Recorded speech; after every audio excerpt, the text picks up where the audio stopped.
Welcome to another episode of Bigfoot and the Bunny for the Paranormal UK Radio Network. In this podcast, we're going to interview psychic medium Jim Hunt from the series Knock Knock Ghost, which right now you can watch on Amazon Prime if you're a Amazon subscriber. Do check that out. We did. We enjoyed the show. It was a lot of fun. We had a blast talking to Jim. He is just so spot on. He was giving us readings, our audience readings. We talked about aliens, Bigfoot, what happens when we die, and spirit guides. We even had a ghost box session during the show, and you'll hear the box answering. And Jim mentioned at one point in the show, he mentioned that I had a grandfather around me or behind me during the show, and he was patting me on the head or something.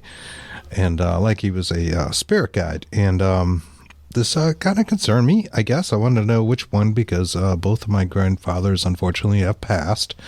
And I did a little bit more spirit box work with it. And I found out. I got his name back twice, and he has an unusual name, and some other information. So I kind of confirmed that, at least as far as I am concerned, that is spot on accurate. And I'm glad he's here. So happy Ghostober out there, Paranormal UK listeners. And get ready. Here is our interview with Jim.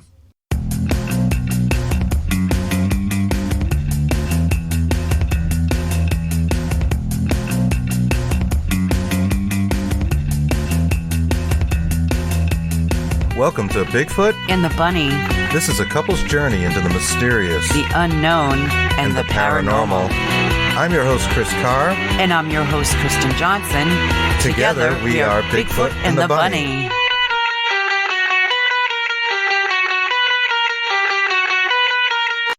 And we're live again. There we go.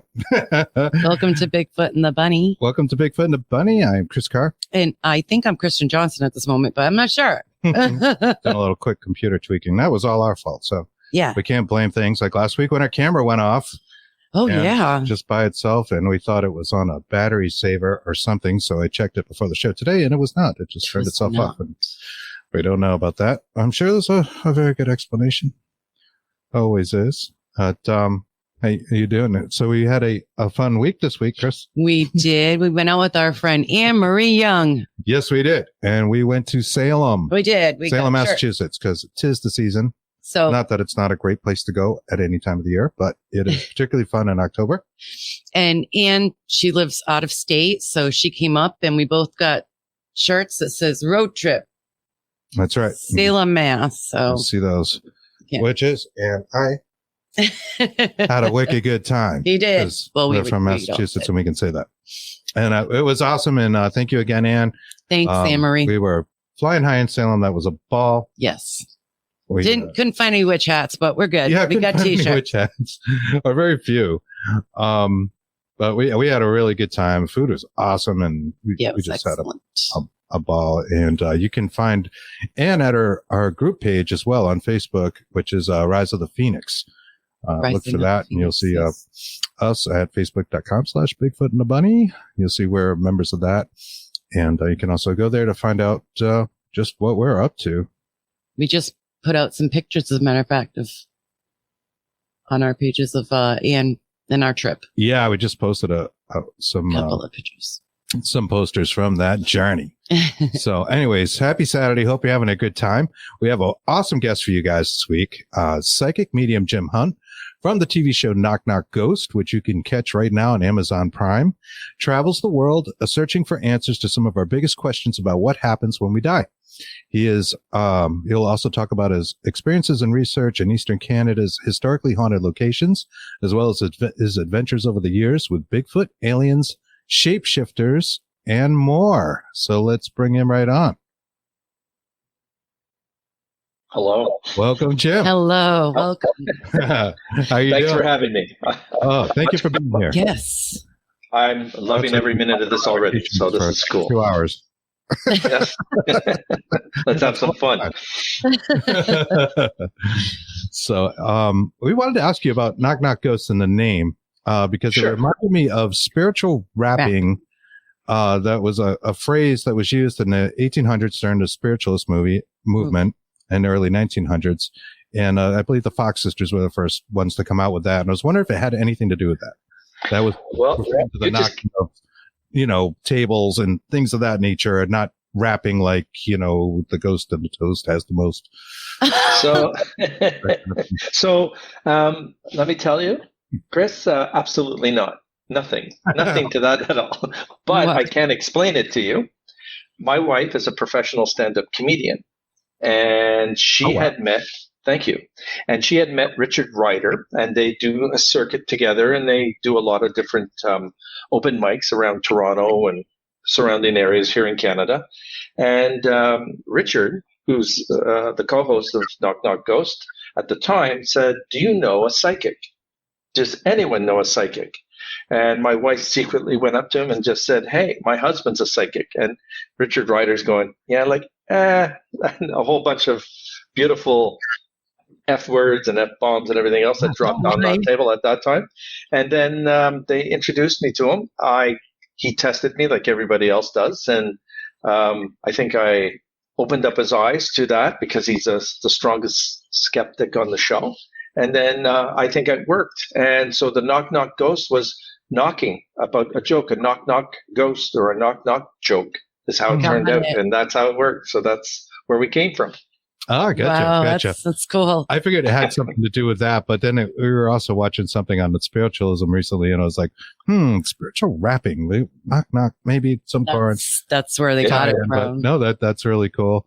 That's already coming. There's Anne Marie. We were just speaking of you, Anne Marie. Stupid Gremlins, yes, yes, always love you guys, love you too. Robert Riggy's out there. Hi, Robert. Absolutely correct about the Fox sisters. Yeah, there we go. Okay, all right. I think part of the problems that everyone's been having with electronics, obviously, is the way Mercury in retrograde has been working since, September 28th, and it goes until October 18th. So it's not been a good one for a lot of people. No, it's like 6 planets in retrograde. Or Gatorade. 5. 5. Gatorade. Yeah. It's like going up Everything is going wrong. for energy. It's like going up an escalator the wrong way. It's just so difficult to get to the top, and it's that slow. Yeah, it has been a little buggy, but honestly, things are always a little wackadoodle here in this studio that we built. I don't know why we call them gremlins, but it could be many things. We have a question already. Already, yeah, questions are pouring in there, and Derek Spillner says, "Hello, I'd like to know what his experience is with shapeshifters." Right off the bat. Right. We're going to take a look at that.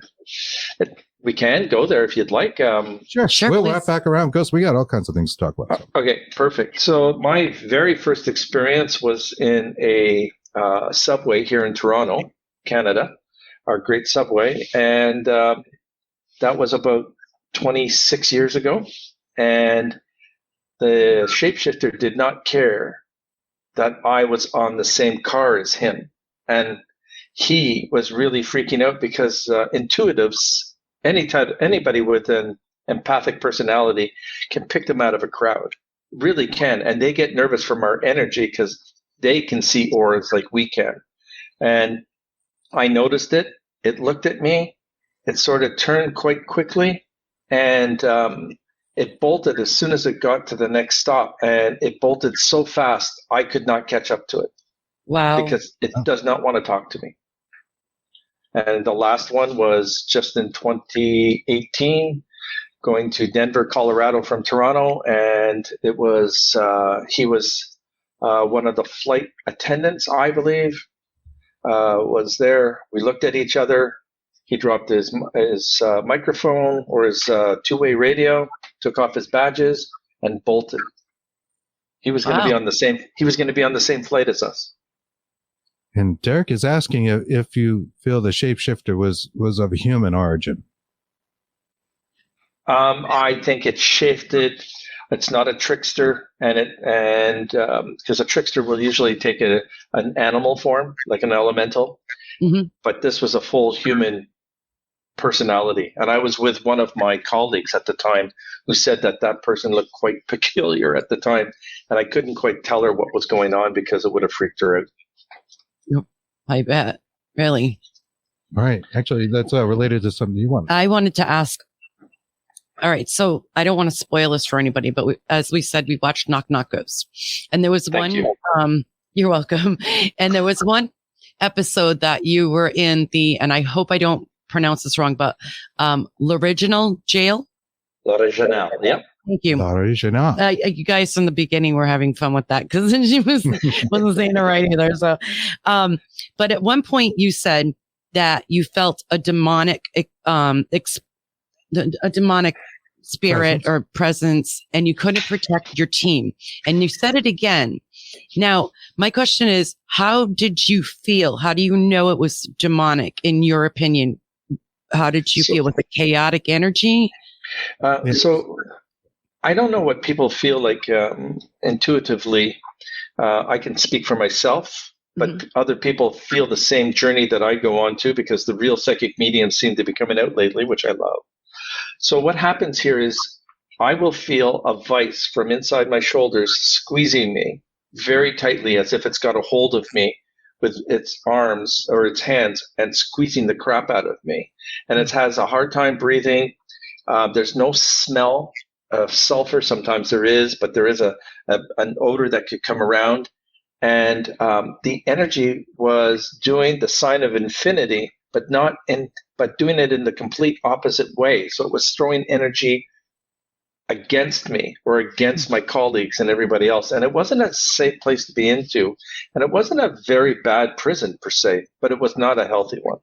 That's for sure. I'm just wondering how it got there. I mean, was it, you didn't seem to be sure if it was a prisoner or... I think it was one of the guards. I think it was somebody who was malicious. I think it was a human being that was a son of a bitch and just hurt a lot of different people and took advantage. So what do you feel the difference between a demonic being, like chaotic being, and how do you be against a negative being? A negative human being. What you're saying is how does a human seem different to you than something that is maybe not human? So even in the spirit world, just like we've seen poltergeists take a human over, their body over, you can still see that in spirit form, where a poltergeist will take over that spirit form, the ones that I always try to release. And they control that spirit form like as if it's their puppet. So it will do its dirty work so that it doesn't have to be seen. Poltergeists do not like to be seen. They don't like to be heard. They don't like to have any of it. They use an alter ego of somebody else that is just as evil, I would say, from the human side.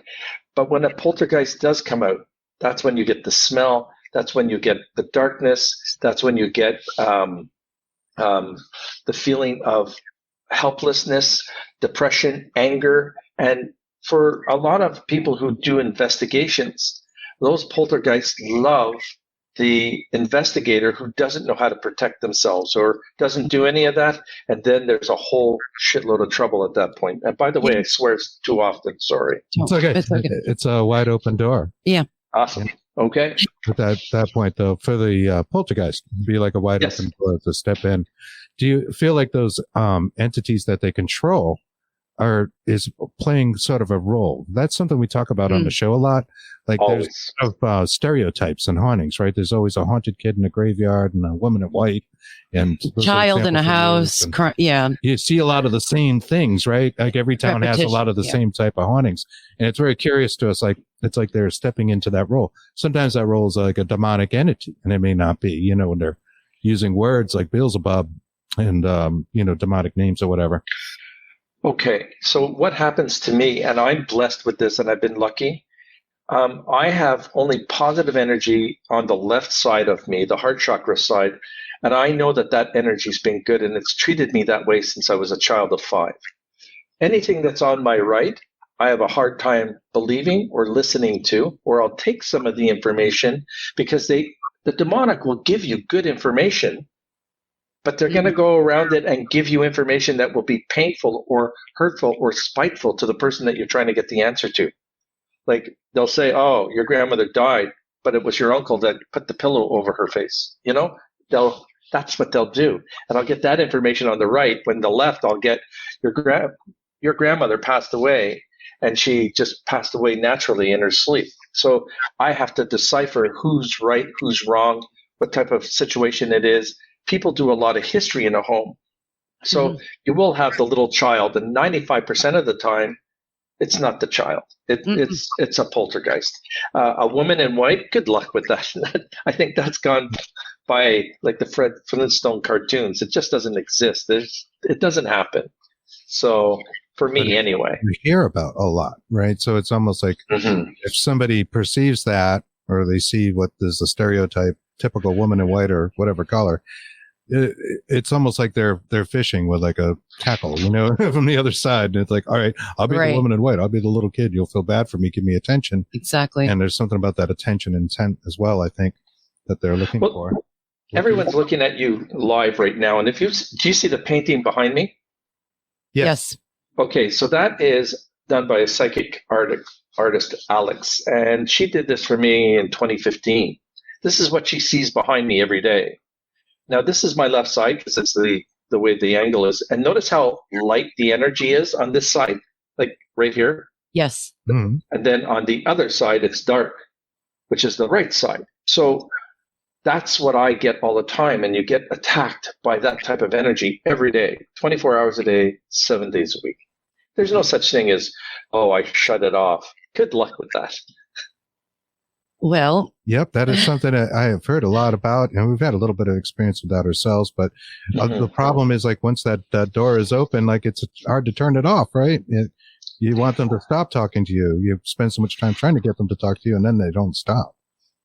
And they continue. Trust me. You're almost asking them to say, "Hey, I work between the hours of 9 to 5, not 3 to 6 like you guys do. Like, like, come on, like, take it easy." Right.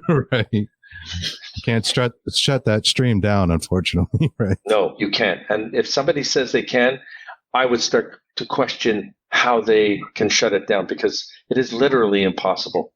I get words and people talking to me at all times. It's not like, and it's not menacing or troublesome, or I can't focus on my daily routine. I grew up like this. It's not like it just showed up. So I know every time I'm doing something like this, it's just been there forever. So I don't know any different. That was where I was going to go with this next question. How and when did you start? I know this is like the basic question, but we would like to know. No, please do. I want people to understand. For me, and I tell this story every time, and I love it. I was 5 years old, just turned 5. It was October. And I had buried my G.I. Joe with a space capsule in the sandbox. Lost it, forgot all about it, didn't remember. Asked my mother where it is. She didn't know. So come next spring, I'm sitting in the same sandbox, and there's a man at the very far corner of the sandbox. And he says, "Hey, don't you think it's about time that you found your friend in the sand and now you can play with him again?" And I said, "I lost him. What are you talking about? I can't find him." He said, and he pointed. And he pointed to exactly where it is. I get my plastic shovel, my little scoop, dig it out, and there it was. That was my very first intuitive psychic encounter with a spirit. Wow. That's a good one. I like that. It's very nice, right? And they are nice. 95% of the time, they are nice. It's when you provoke the evil. Right. That's like people, right? Because most people you meet are nice. Even if they're a little impartial toward you, they don't go out of their way to like make your life harder in some way and attack you or, knock things off shelves, although that seems to happen a lot. Yeah.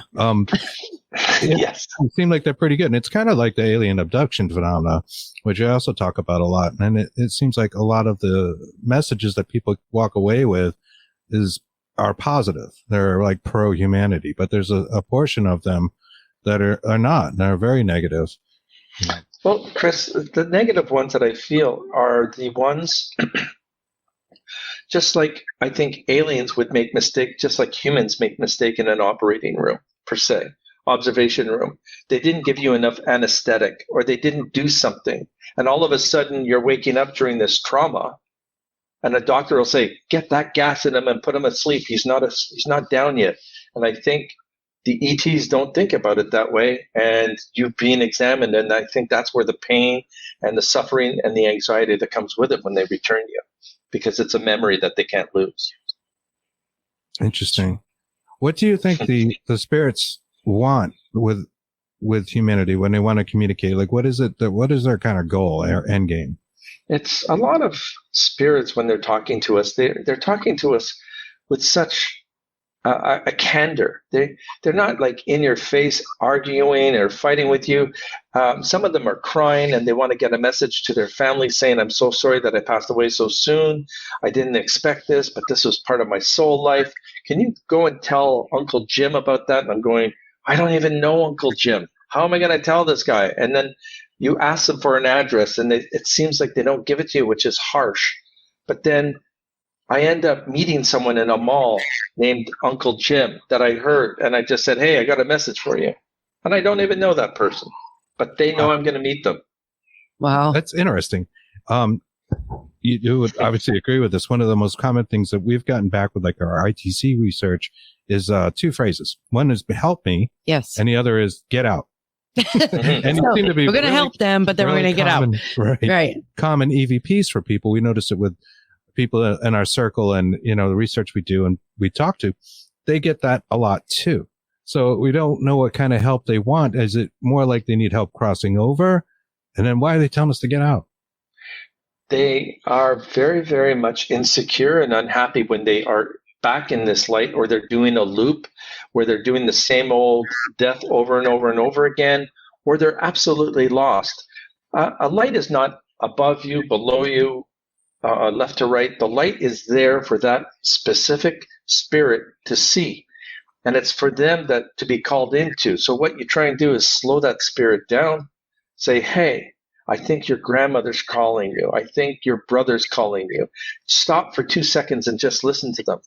Two things happen. 95% of the time, the spirit is upset that I can see them because they want to be incognito. But they're also looking for that extra vibe or help because they try and listen to the living and just say, maybe that's right. Maybe that I should be in the bathroom and waiting for the light to open so I can go home, or I don't belong here anymore. What they're looking for is a small explanation or a small feeling of hope that they can feel, touch, hear music. A hand comes out to grab this light and this entity, and in the light they go. But I'm going to tell you, Chris and Christine, there is no thank you with that. They don't turn around back in the light and just poke their head in and just say, hey, thanks a lot. I found myself. You don't hear a thing from them, but you hear peace. You hear tranquility and quiet. And that's what I'm surprised about. And that's what I love, because you're not going to get the thank yous. It's a thankless job. Okay. The more I look at that painting behind you, the more I like it. Yeah, me too. By the way, thank you. Really cool. But I'd like to also know, and this is a big question as well, is it'll be help me, Kristen, or help me, Chris. So how the heck do they know our names already? Oh, well, here's the thing that people have a hard time with. And I've talked to demonologists. I've talked to other professionals in the field. They have a file on us like a doctor would have a file on us. And I think mine's about that big, just to let you know. But it's just, they predict if I'm going to turn left or right, or if I'm going straight, or if I'm going in. They will know that I'm not afraid to walk in. They know that I will not take shit from a poltergeist because I didn't invite them. You have no right to be here. Get the hell out of Dodge. Leave me alone. And if I'm not paying attention to them, the whiter, lighter, less expressive entities, spirits, they tend to gravitate towards the person who's removing that fear from them. And as soon as they get that, they just go to the light like in droves, hundreds. They just turn and go. It's amazing. Fun to see. Now, once they hit that light, and it's hard for me to imagine. I mean, everybody's talked about the light and then what it means and being this sort of heavenly thing. They're gone. They don't visit back again sometimes, or. I'm telling you with my heart, with my heart that we have an intended soul purpose to come here and learn, observe, do this, do that. And that could be your serial killer, to your doctor, to your lawyer, to your teacher, to a child that's going to die at 5, to someone that's going to die at 100. If you're going to die of cancer, if you're going to give birth to a baby, all of these things you need to experience in a soul life so that you can get stronger and stronger to move on. As we all know, or I know, and it's my intention to not prove it because I can't, there's more dimensions, there's more galaxies. We are just not the only people on Earth right now.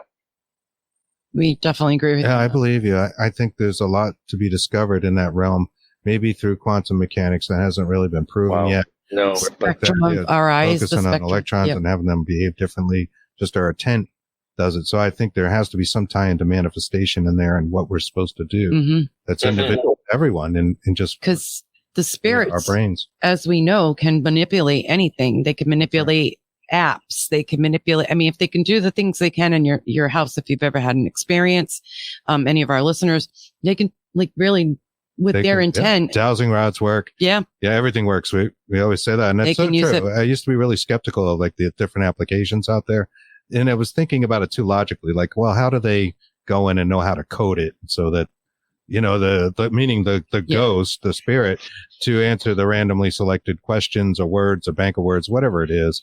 And it just, I've seen it work too many times. It's just that it's their intent. I think, if they intend to do it, it seems to happen if you're having that communication. Not that all communication from apps or any device is 100%, but when it's happening, I think it's just purely they want to make it happen, and therefore it does. It does, right. And they want to give us affirmation as well, because they do want us to share our knowledge. They do want us to say that we're not alone. And you have to understand, I'm 62 now, so I'm one of the elders from my family where I've lost everyone who has passed. And they were very frightened because they had Catholicism only, and they were one-lined, and they had no experience other than what they read in a newspaper, and it was very, very closed. Everything was never shared. In today's day and age, since 1998 for me, everything exploded. The internet, information highway, everything that we have, we're getting more information, more people are showing up, more people are seeing things. So now we're more open to what we see. So when we go out to explain it in the field, people are starting to understand it more because there are a lot of patterns. There are a lot of different things that happen. Absolutely. Absolutely. And there's some very, some interesting kind of strong comments here. I'm stuck on this one here. This is from, Courtney Starling. She says her son died in June of this year. He asked, me for help. I am states away. He was found 5 days later, and he sent me a text that read, "The beast is upon us. I believe this needs to be investigated." That gives me chills. Do you get any feeling from that? Well, Courtney, I'm very, very sorry for your loss. I truly am. But I understand that I am also being told that this was your son's journey. I don't understand. The beast is there. There's got to be something that is not telling you the truth in that one, and I'm sorry. I don't think that children are locked up and held captive in our spirit world. There is no white energy that will allow that to happen. And I think that your son is safe and sound. And he will communicate. He will talk to you in your left ear. He will give you a hug. He will give you a kiss on the forehead, and things will start to feel a lot better. You're just still in a lot of shock and a lot of unhappiness because you lost somebody that was so dear to your heart. That actually makes me very emotional right now. I'm very pathetic, so I want to cry. I'm sorry. You also do readings for the public, right? They can book a session with you, a psychic medium session. Yes, they can. The website and the ticker is jimhuntofficial.com for our listeners that can't see it. See, I just had something in my left ear tell me to F off, right? What? So interesting. I get stuff in my right, so I'm going right with you. Whoa. Well, and here's actually a comment about such a thing. I'm going to bring this up. Natalie Mosley says the left-right thing is interesting. Had that happen myself with alien-type entities. Would not go to the left side. That's how I knew them as they pretended they were good. Interesting, Natalie. Very interesting. All right. Cool. That's awesome. And it's how I perceive or work with the energy like that. The right side to me is always different. They're the first ones that want to talk to you, by the way. You'll always get information on your right side. Always. Because they want to confuse you. They want to throw you off the path. They want to try and take you into a different realm, or they want to see how frightened you are. And they get so angry. But on the left, it's like the spiritual side, the heart chakra side. You are protected by great energies, angelics, your past lives, your old contracts that still people are protecting you. There's a lot of stuff out there. Wow, that's interesting. You know, I was in a hospital. Yeah. I had a heart attack, and I've had two of them, unfortunately, to go out my medical stuff. But I remember sitting on a stretcher, and I had a really clear audience experience, and it was in my left ear, and it was like I could almost feel someone's face, like feel the pressure on my face of somebody reaching, like swooping in and going, Chris, just said my name, and it was really loud. There was nobody around, and it, when it's right there in your ear. It was so crystal clear, and I could actually feel their presence. And that sounds like what was going on there. And we talked before we went on air. That was your grandpa. Oh, wow. Thank you. Thank you. He's just doing that now. He's petting you on the head, and he just says, enough with the sugar. Yeah. Holy mackerel. That's actually pretty appropriate. Yes, that's actually, confirmed right there. Confirmed. Wow, that's great. And as anybody who's just caught that, we were talking a little bit before the show, and Jim gave us a little insight into some of the spirits around us. Which we appreciate. Thank you. Around you, which again, you're very welcome. I love doing this when it's helpful and we can identify, and I can get some affirmations from it. So it's pretty cool. Awesome. That is great. So we talked a little bit about the demonic spirits. We talked about shapeshifters, but you've also had experience with aliens, Bigfoot, elementals. Oh, elementals. I love them. Probably some other cryptids out there in your journeys. Do you want to tell us a little bit about that? Okay, so the Bigfoot is not a big deal, but it is. I was in Denver. I was doing a week of psychic readings at a very high-end resort, and it was my off day. I needed a break. I went out with the convener of the place, and I said I would love to go for a walk in part of the mountains, and so off we went. Now, I grew up with family who were hunters, so you learn the smell of an elk or a bear or a deer. You just do, and you know the sense. But what I smelled was not any of those. And she picked it up too. And it was really, really throwing me off. And it was like I had never smelled anything like that putrid in my life. We thought it was a dead animal. We went back the next day. It wasn't there. But where we exactly went, where our little boots were, there was a footprint and trees that were actually bent into shape away, saying that was a path, or that we can't go there. Do not go any further than these trees, from what I was explained. That's my only time with a Bigfoot type feeling that I had. So it's nothing like crazy what everybody goes through, because that freaks me out. That's something that does freak me out, because they are dimensional and they are portal. They go from one portal to another, for sure. So interdimensional. Mm-hmm. Now, you said dimensional. Right. Moving into dimensions. Okay. Moving in between dimensions. Sorry. Yes. And, We've never seen a Bigfoot ourselves. I know our show is called Bigfoot and the Bunny, but it's for a completely different name. Right. Absolutely. Like we were talking about earlier about the knock. Yes. So yeah. It was just it's a little story we had. So it was something between us that seemed to be kind of catchy. Yeah. And we made the name of the show, but I wouldn't mind going putting some time. I mean, I love the forest. So yeah, nature is where we belong. Believe us.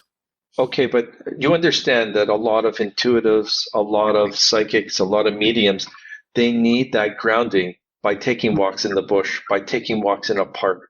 The elementals, if you're good to the elemental's good to you.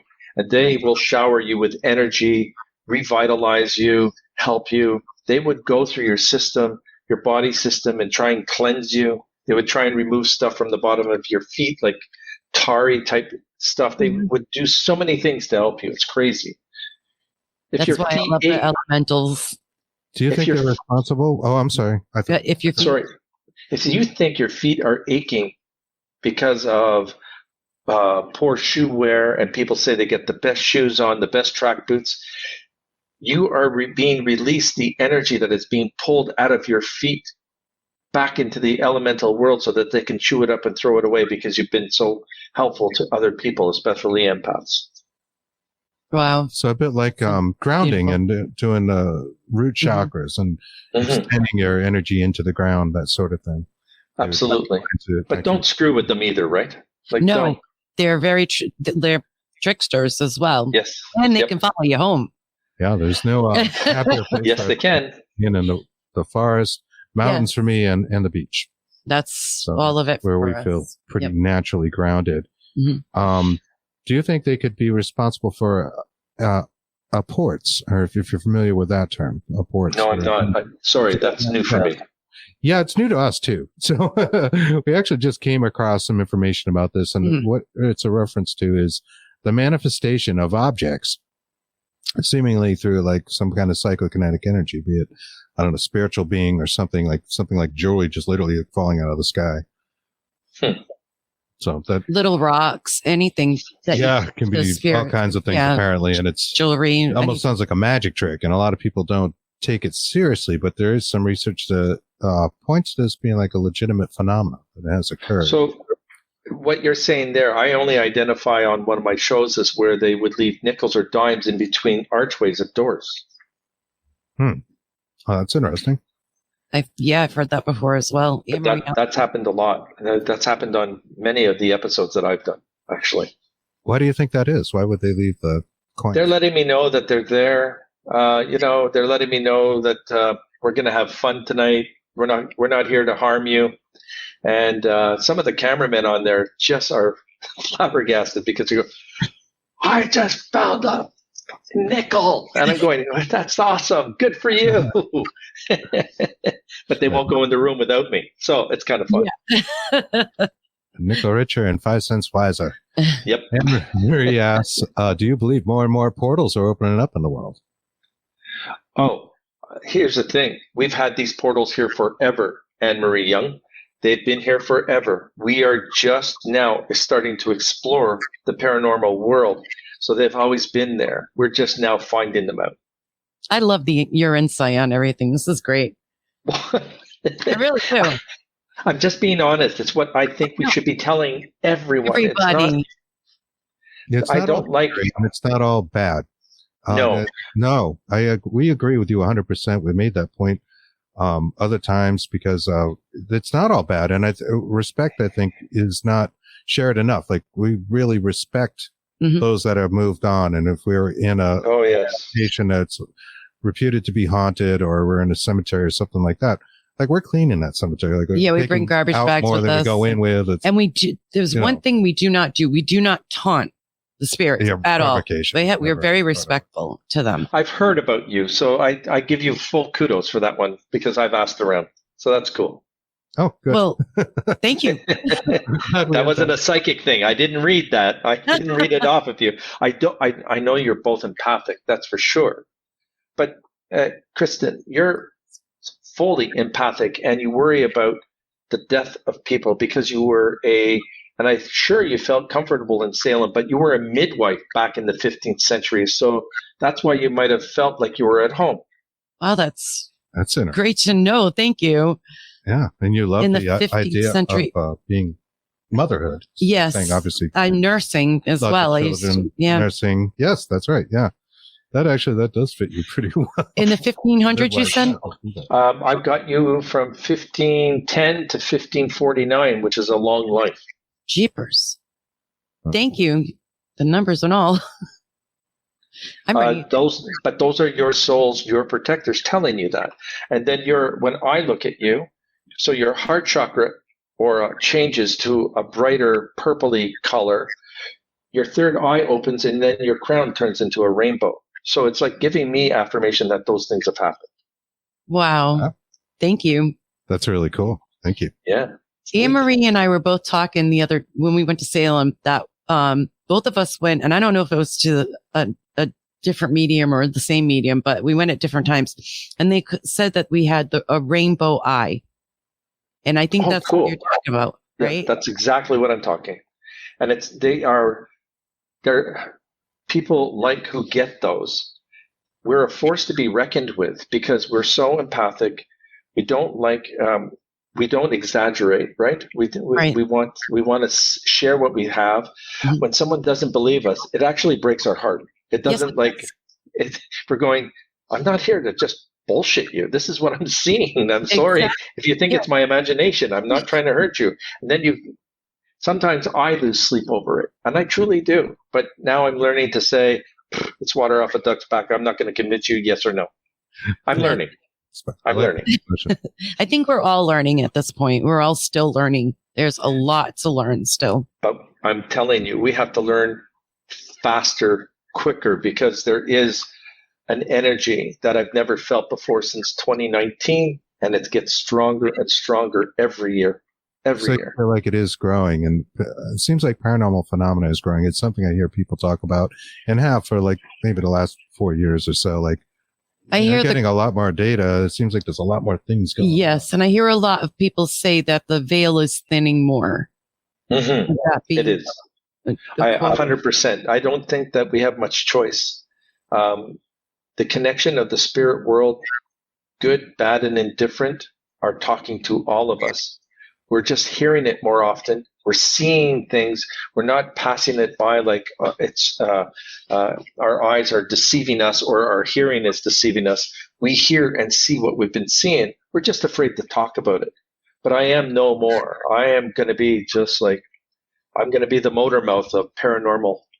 I really awesome. Will. Right on. Well, you're welcome to come on here and talk anytime.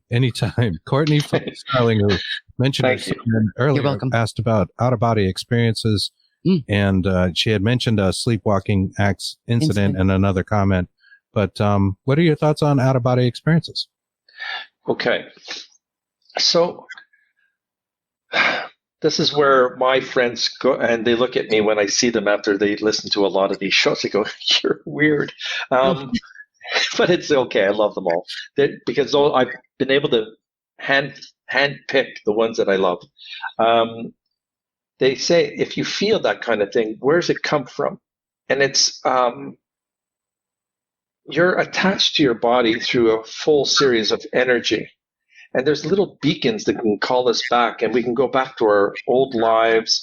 We can go to the UK. We can go into any place, and we feel like someplace is familiar because there's a little beacon there that lets us know that we've had an out-of-body experience and we're feeling where we used to be. I died when I was 5 in a drowning that I don't completely remember, but I was told. But no one has the idea of how I was pulled out of the water, lifted up onto a 3-foot deck, and started spewing water out when there was no such thing as mouth-to-mouth or recovery. It was the 1960s. So they didn't have anything like that. And all I had was a great big red mark on my chest as if I was being picked up by my body and placed on there because it wasn't my time. And even at 5 years old or 6 years old, I remember that clearly. It's not your time. Wow. That's been said a lot too. When you get NDE, near-death experiences, they say it's not your time. Yeah. And that's a given. And it's not long before TV or television would talk about it, or any other podcast or radio show. No one talked about that until lately. And I've been told that it's not your time. It really isn't. Yeah, you hear that exact phrase. I hear things like that also leading to more psychic abilities. Same thing with alien abductions and things that have been termed contact modalities. Like people seem to, once they have that kind of experience, get even more abilities than they had prior. I think that when we're in the presence of ET of any sort, and I call them grays.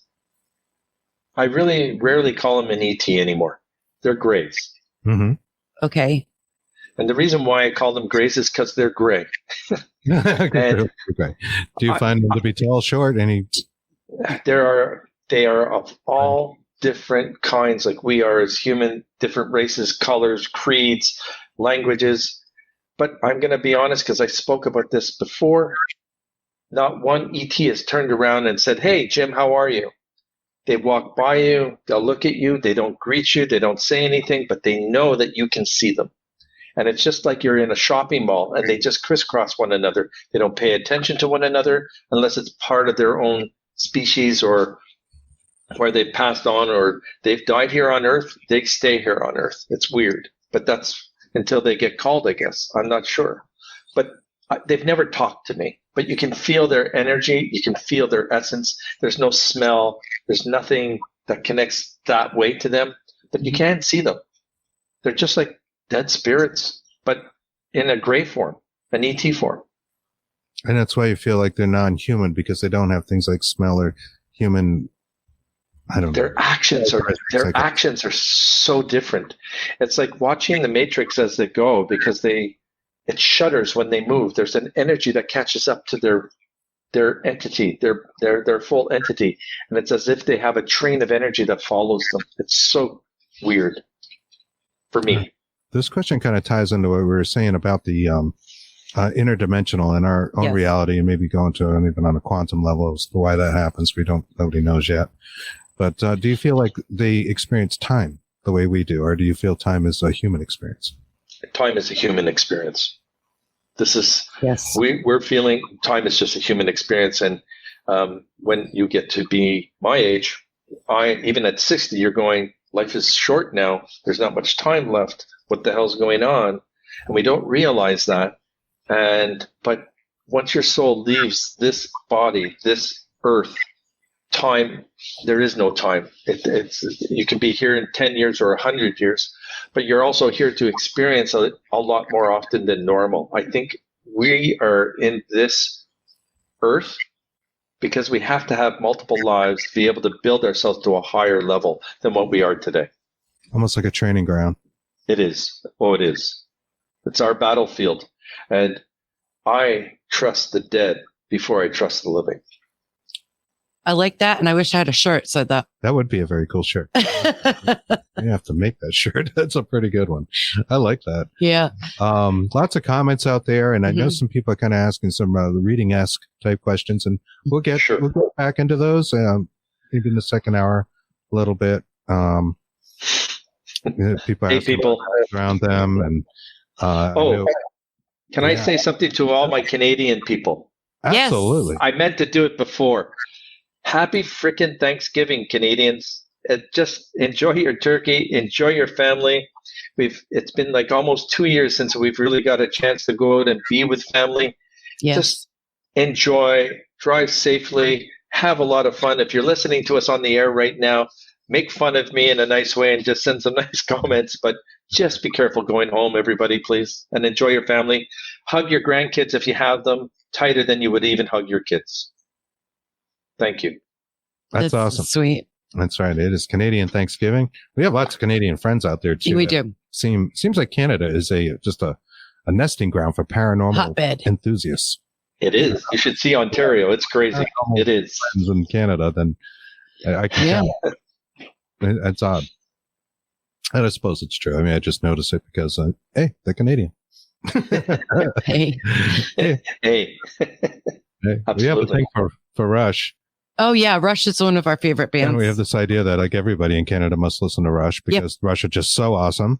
That's probably not true. It's just urban legend that everybody listens to them up there. But we actually would like to get some Rush beer. I don't know if you've heard that come out. Oh, yeah. Rush has a beer out now. Yeah. But they're not. I haven't heard. Is it brewed here in Canada? Yes. Yes. Well, I got a friend that can bring it to you. Okay, cool. I'll remember that. Thank you. I need some sent down right away. Yes. All right. We'll work on that. Used it. Thank you so much. You're so welcome. All right. Let's see what we got. Here's another question from Zen Benefil. I hope I pronounced that correctly. If we could only understand that there is not death, it's our attachments to form that gets in the way of natural communication with our friends and relatives, even those that we may not have a physical relationship. And then he puts it's in the eyes. I think you're saying that the difference is like our physical form just being, victim of our perceptions, or five senses, keeps us from better communicating with the dead. So for me, to do a reading on a phone is not going to be as accurate as if I see you in person or through the new technology that we have. The eyes are my way to communicate, and I've been like that since a kid. And it's not that you can, where psychology and the psychological assessment of movement, eye movement is giving you away. That's all hypnotism, and that's great, and it does help a lot of things. But I read directly through the eyes. I can see your lives through your eyes. It's crazy. Wow. That's really interesting. It's been like that forever. Wow. That's great. Mm-hmm. Excellent. All right, well, we get some more before they get too buried. I guess I'll bring a couple of these out. Let's see here. Donna Partlow says, please, could you tell me how many guides I have? I'm a sensitive, empathic, medium healer, please. Okay, if anyone's going to start asking questions like this, and I should have asked this at the beginning, sometimes just try and throw your birth date in too.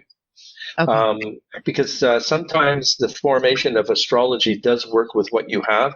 If Donna is a Pisces, that would make a lot of sense because of the sensitive, empathic personality. But a medium weirdly goes with a Capricorn, a Libra, or a Sagittarius. Okay? And the healer side of us, it's, believe it or not, half the time it's just a Sagittarius, a Libra, and a Pisces. Wow. Excellent. That's what I learned. Okay, guys. So if you do have a question like that, where you kind of want a little bit of a reading, it would be real helpful to include your birth date. Thank you. Sorry. Pass that along. Donna said she's a Cancer, 7/15/64. Okay. So Donna's left because this is the automatic that I get. So the reference from her grandmother is that she always hid behind her hair since she was a child, and she did not feel enough strength to take on what she needed to, so she always felt left behind. And that's why the empathic side is growing stronger and stronger each time.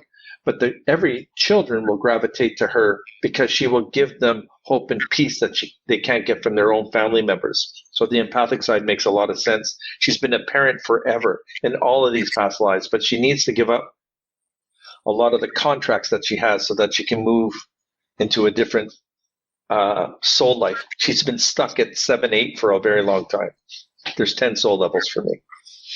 Really? Oh, yeah. Well, that's interesting. Can we talk a little bit about elaborate that? On that, please. Okay. Drink first. Take a drink. Take a breath. We're in no hurry. We got all the time in the world. We like that. No problem. Have laughs and enjoy. Yes. I should have had a beer. No, just joking. Oh, that's coming and make up it later. rush, please. Rush beer. We'll probably magically transform into a beer later, and some rush will be played. It sure will. Okay, so I'm sorry. You have no 10 problem. Levels of souls. Yes. Yeah. So the first one is very Neanderthal in a way. It's just like you're always going to be led. You'll always follow. You'll be working. You'll eat, sleep, and drink, work. You'll be a prisoner. You'll be a slave. You'll be somebody that just will not grow or is too afraid to move forward, ask questions. The number 2, I still carry on with the first soul level, but the number 2 soul level is all of a sudden now you're becoming a little bit more political, a little bit more involved, a little bit more, I don't want to do this for the rest of my life. I want to do something else. So those 1 and 2 gather, they're learning not to listen to everything. They still do, and they're still controlled, but then they're looking to see who they want to follow, just not follow anybody. Number 3, you're getting political, you're getting a little bit more emotional, and you're getting a little bit more independent. So now you're deciding where you want to live to be controlled. There's something like that for me. And so each state, by the way, each country has a different energy about them, and that'll take me years to get through, but every state is different. But feel that as well. Yeah. But if you get into levels 4 and 5, this is where the equality comes from. This is when you want to have a voice. You want to say who you are. You want to be the politician that you're following. You want to believe in, and you're going to grow with them. And that's as far as you're going to go. You're going to support that political realm. You're going to support that doctor. You're going to support somebody. You're going to support the leader of the castles and whomever else you want to do. But you're always still following someone, but you're starting to become more independent. Then you come into 6, 7, 8, 9, 10. 6 and 7 for me is you don't give two craps about politics. You want to party. You want to learn. You want to travel. You're an artist, you're expressing yourself, you have the freedom of speech, you're doing all of those things. And all 6, 7, 8 levels right there, you become more spiritual to yourself, you're committed to yourself. You're not indignant by no means, but you're always wanting to learn and be creative. You get your musicians, you get your doctors, your lawyers, you get the people that really want to give a purpose. They're here to serve, to help, to learn, to grow, to make us feel better. So it's carrying. So you got those. Then you're 8, 9, 10, you become a little bit more spiritual. You've probably had 2 encounters with death, maybe 3 in the 8th level. You grow up quite quickly. So by the time you're 15, 16, you want to be that lawyer, you want to be that doctor, you want to be that bus driver or garbage man. It doesn't really matter, but you're starting to feel like you want that independence. You want to grow with it, and you want to be in front of all of that. The 8 is also where what we're doing for a living. We're more intuitive, we're more sensitive, we're empathic. We want to help the world. We want to share to the world. We want to show the world. But we're also still stuck in a little bit of politics because we're still afraid to speak. And then the 9, 10 is doing what we're doing now. We're healers. We've been through multiple past lives. We've probably been here 50, 60 times. We've done it over and over and over again. We've caught up to ourselves. But we're the scientists who are helping you create. We're the ETs that are talking to the human race, and we intermingle with one another. The grays that will protect us. You're probably, and it's not about having millions, but it's a millionaire thing. And you have a lot of money, you disperse it, you share, but you also become more spiritual and loving yourself more, and you express that. And then 10, I think, is you let it all go. It's like Gandhi and all of these people that believe in certain things. They're going to live within Earth, love everybody, and just feel like they've done it all. They don't need to do it anymore. And then they just move on. They're martyrs, basically. And that's it. Sorry, it was a long one. Told you. Fine. No, I wrote them all down. You could have a book on this, Jim. Yes. Because that was damn good. Thank you. It's just there's a book out there, not from me, that sort of explains that, and there's a lot of people who are saying the same thing as I. It's just that I've always seen it that way, and I don't think that I can change. And if I write something, I really would have to take my time, but I'm a horrible author, and I think I can just speak it better than I can write it. Well, perhaps you need a ghostwriter. Oh, where's my? Oh, geez. That was a bad one. And I was all good. Trying to send myself a picture that I could share with you. Getting back to the reading thing, our friend Ann was hoping you could check into Ann's situation. She does give her birth date here, which is 11/6/1970. It's Anne Marie Young, and she is the person we went to Salem with this week, and she bought us these shirts. It was really sweet of her. Thank you, Roger. We appreciate it, and I have a picture of her that I might be able to share. Okay, that'd be cool. Cool. That's what I was just doing, was sending it over from this. So sometimes I have to write some things down here. Let's see where I'm at. 11/6/70, right? Okay. 11/16, I think. 16. Okay, that's right. Yeah, 11/6. No, you had it right. I'm sorry. I had it wrong because I'm flipping windows. I'm being taught as a psychic medium. I have to listen to every word everyone asks me. It's just like, what? Okay. It's a thing. It's an OCD thing. Is that no? We get it. Don't worry, you're not on. Okay. I'll try to share the picture here if I can. 11:06. Okay. So, Anne-Marie, there's a lot of strength here that you have. You've been held back since you decided to make changes at the age of 30. And 30 was your decision to control the atmosphere that you were in. It's not that people were telling you what to do, but you were tired of doing what people were asking you when you got nothing out of it. Now you are more creative. You're less angry. You're more into people who love you. You're not allowing people to use you as a doormat anymore. You're way too empathic, and you got to stop doing the things that you're doing. You need to make that inventory list of what you want to finish off here. You still have a long life ahead of you, and you have to change the idea that you are in control of what you want to do.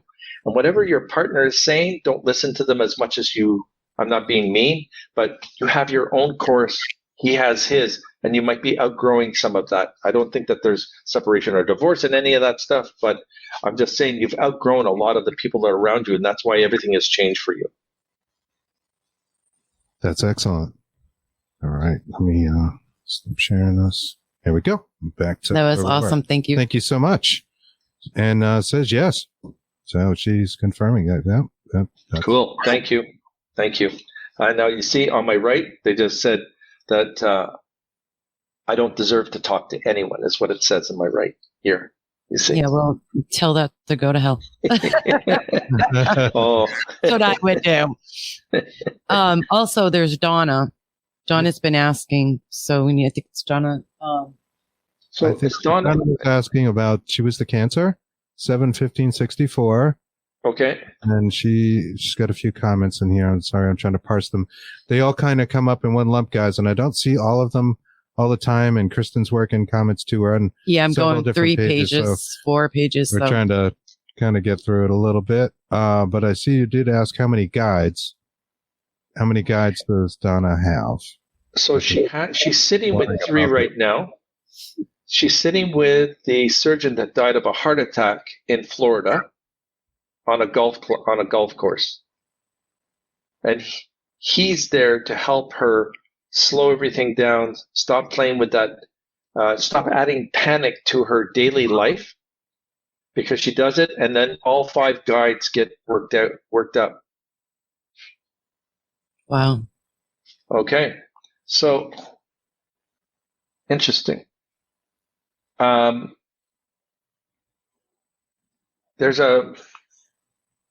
You'll be moving state, by the way, and you'll be doing it right after your Thanksgiving. If not, you're doing it in February, and you'll have your job, your cake and eat it too, and you'll be doing a lot better than you think you are. Excellent. And Morris is the one guide that is trying to help you. And I don't know if it's even, sorry, it's not Morris, it's Monique. It's a very strong French woman, 19th century, turn of the century. She was a pharmacist. And she's watching out for her to make sure that she doesn't have these episodes of wanting addictions. That's weird. That's what I'm picking up. Wow. All right. Yeah, we'll let that simmer a little bit. Yeah, let her give you a little break too. On that. What do you recommend people do about, say, negative? And again, I really am with you when I say there aren't a lot of negative things out here. It's a select percentage, small, but to protect themselves. You mentioned earlier. Okay, so there's the victims, and what can people do that are some good steps? Most people know, sage, or what do you think in your in my world, I carry a bracelet of hematite, cedar. Oh, nice. Yes. Moonstone. I hematite myself. He wears bracelets for hematite as well. Chassolite, rose quartz, and a little bit of peach moonstone and dark moonstone. Ooh. Because it holds on to your heart chakra, so it protects your heart from being abused by the poltergeist itself. It doesn't allow it to penetrate your energy by saying, oh, you're really, really fat, or you're really ugly, or your eyes are horrible, or, they would do anything to really throw you off. And so you do that. You put cedar in your home all over the place. Just put pieces of cedar everywhere. Say your own prayer. When you go and smudge your home, you walk in from left to right, just like I listen to left to right. When you walk into the house, you walk in with your left foot, you smudge the home, and you stay to the left. You go through everything, and you come out the same door that you left. You don't go out the back because you came out the front. That's not how it works. You need to return the energy, and just before you walk out that same door that you walked in on, you say your prayer, or you tell them to get the F out and never come back again. They have no permission to be here. They leave. If they don't leave, those are a lot of issues that have to be dealt with on a higher level. And then people can do remote viewings. They can do all of those things. But 95% of the time, they go because they're tired of you saging and telling them to get out. In Chinese washing, if you have that. Right? Yeah, really, that's what we do as well. So that's excellent. Yeah, I haven't heard that of cedar. And you said peach moonstone? Peach moonstone is there's a lot of healing qualities in there for women. And if women have fertility issues, they should be wearing peach moonstone around their heart chakra up against their skin. It helps fertility. But it also protects you at the same time because it's dealing with your heart and it's dealing with those emotions. It's for the women species basically because they're the ones who provide us with the most amazing children in the world. Sweet. Thank you. Wow, that's awesome. That is really cool. That's what I have. I have not peach, but I have the rose quartz that was given to me. Beautiful. And that's what I keep around my. And I like that rose because I think it, I like the magnetic properties of it, and I like magnets in general. It's either repel or push things away. And the hematite, it confuses a lot of the little minions, the little troublemakers, because they don't. Hematite can make you feel block your chakras so that you seem invisible to them and they can't see your weaknesses. You always protect yourselves. As soon as you know that, oh my God, I can cry at the drop of a hat. So what you want to do is wear something around in between your throat chakra and your heart chakra, not to do that. So you wear something like, citrine. If you wear citrine, that'll help with the emotion. And it's that beautiful little, this is the one that you can put in your wallet, and that's the one that sits on my desk. Oh, it's nice yeah, piece nice. of it. Yeah, pretty. And it's there to protect. It's there to help you. It gives you confidence, and it makes you move forward. It's always good to have one of those things when you're looking for a job. As well as less vulnerable to emotional control. So if you're feeling inclined 100%. Emotionally, like you don't want to get messed with, that seems like a great thing to carry with you. You better go get a huge chunk of that because I need it really bad right now. Oh no, I'm doing Reiki on both of you right now, so I'm just trying to clear everything. So thank you so much. Back we need new skeletons. Yeah, we need to go to the skeletons. That's all we want for Christmas this year is new skeletons. Do you see where I'm keep moving up like that? Day. I just wanted to ask. Donna said, just asked who is her third. She missed is up there on your side. She missed who her third guide was. Oh, you mentioned sorry, it was Monique and Monique, and I thought it was Maurice, but it was a Monique, and it was like a health professional, like somebody who was trying to help, right? I believe so. She was a French. Yeah, she was French. She was very protective. She was trying to help her stop with addictions. That's what it was, yes. That's what that was. She was worried about any form of addictions that she could get, and she's blocking that. Very cool. Very cool. All right. Do you want to try another one of those? I'm good with whatever you guys are here.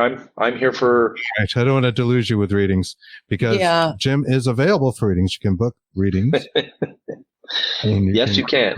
JimHuntOfficial.com, and you can book time with Jim, and you can get really in depth. This is just a radio show, so this is quick, off the cuff kind of stuff, but it seems to be really good. I also tell the Americans that you guys save a lot of money because it's 30 cents on the dollar when you book, right? So everyone's the Americans are saving. The Canadians are mad at me because my prices are too high. They're joking. That's right. It's about 25% or something, right? 30%. Yeah, it's about 30% right now. Change. Yep. Let me see here. I'm gonna just scroll right through. I just had it up. Some more came flooding in. Okay. How about this one? Amelia Langdon Pleasant says, I'm struggling. My date is 8/14/61. I would love to hear your thoughts. So Leos are going through a lot of turmoil because they've wanted to make a lot of changes in their lives. And over the last 6 years, the changes that they've made are based all on emotion or their inability to feel like they're in control. So what happens is it's not that they have, I think, psychological depression. It's emotional depression because they feel like they haven't completed their tasks. But everything starts to change in 2022. There's quite a bit of enlightenment, and the Mercury in retrogrades will not affect the Leos as much as they will the rest of the birth signs. So Leos and Cancers and Virgos will get a break next year with the Mercury is in retrograde. So a lot of things are going to start to change, but stop always having that panic mid-month because it doesn't deserve you. Just let it go because no one's going to hurt you anymore. I promise. And I was told that by her grandmother. Excellent. Thank you so much. What do you recommend people do that are interested in becoming more psychic, having the ability to read other people, want to build their psychic strength? Is there any kind of thing you would recommend that they do? Get ready for this. Oh boy. Stop judging. Stop judging yourself. Stop judging the person that you think you're going to read. We're not here as a judge and jury. Some people who are intuitive think that they need to give them the almighty view, what is happening, why it's happening, because of these reasons. A lot of the reasons we as psychic mediums give information is because there's a message to be held, because you haven't outgrown the last soul life, and why not move forward? White light yourself first and foremost. Protect yourself first. Do all of those things that are important. Try not to be anywhere in dysfunctional energy, because if you're going to say, I'm going to go read my friend and she just had a bottle of wine, you're going to get the worst reading in the world because it's already depressive. They're already going to be combative. There's a lot of different things that you have to look at as to who you're reading. And it's almost like you have to profile the person before you start reading them. Don't just go in and just say, you know what? This guy's going to have a heart attack and he's not going to live the rest of his life, so why am I even going to bother talking to him? Our job is to tell people that. They might think that we're crazy, but we're not. You walk up to them and just say, my name is Jim Hunt. I'm a psychic medium. I have a message for you. They're going to either tell you to F off or they're going to listen to you. 95% of us want to listen to what we have to say. And all I would say to him, when was the last time you saw a doctor? Because your grandfather's telling me you need to go to the hospital. Off they go, and they get checked. Their heart needed to be checked. They needed surgery, or they needed a stint. They were having a hard time breathing. And that's happened to me in real life. Excellent. Wow. You mentioned white lighting yourself. When you said, do you mean like meditate or? I don't know how to meditate. I'm 62. I'm going to be honest.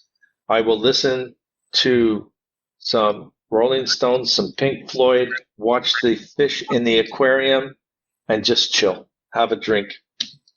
You're a man after my own heart, because that's how I do it. I listen to music. That's a whole different Netflix and chill right there. It is. Totally. I don't even sit in darkness. I love music. Music is the essence for me of almost everything. I lose time. I lose all of that because I'm listening to what the author is singing, the artistic person that's coming out. And that gives me peace because there's always a message in music. Absolutely. Yeah, we love music. It's a big part of our lives. You see the guitars behind us, and yes, Kristen loves rocking out.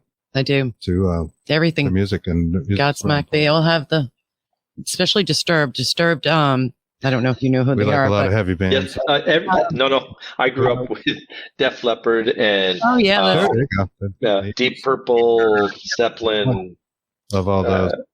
Yeah. I like Disturbed because most of their songs are about mental health, and they really push, like, go get checked if you feel, depressed. I tell everyone right away when I see the depression or a color in someone, or clinical. There's a difference between a clinical depression to me and an emotional depression for me.